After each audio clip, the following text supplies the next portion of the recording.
Hello mga kamama J. Hello mga kabayan. Kamusta kayong lahat? Naglaba na naman si Mama J. Humihi kasi si Lola. Ayaw kasi mag-diaper. Kaya kailangan ko itong labhan lahat ng kumot. Pero ito kasi ibinilad ko lang yan. Kasi may plastic yan sa loob. Hindi kasi yan pwede sa dryer. Kasi yung dryer nila dito, yung sobrang init. Kaya hindi pwede yung may mga plastic.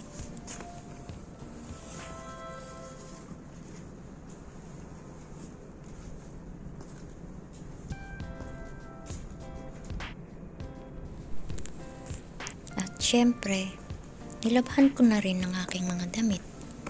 Pero ang damit ko, nakahiwalay sa paglalaba. Syempre, hindi pwede yun. Isasama natin yung damit natin sa ating mga amo. Hand wash lang yung sa akin. Mga kamama G, mga ka-OFW, kabayan, magpapasko na, ilang araw na lang. Pero, syempre dito sa Middle East, tiis-tiis, ilang taon na hindi tayo nakakaranas ng Pasko. Lalo na yung mga katulad ko sa bahay nagtatrabaho. Nakakamiss, diba? Pero tiis lang tayo. Kailangan natin mag-ipon, kailangan natin mapaaral ang ating mga anak.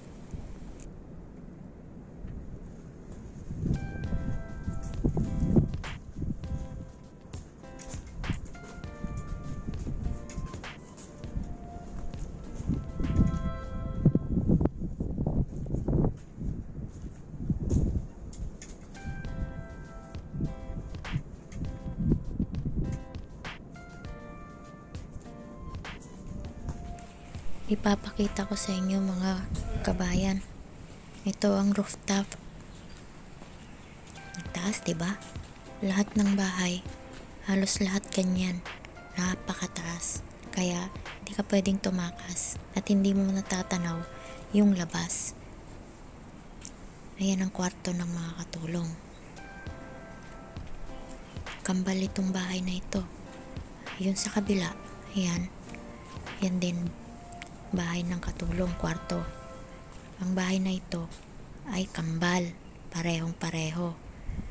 Yan ang kuya ni Baba sa kabila. Diyan kami lumilipat ni Lola. So mga kabayan, babay na, bababa na ako.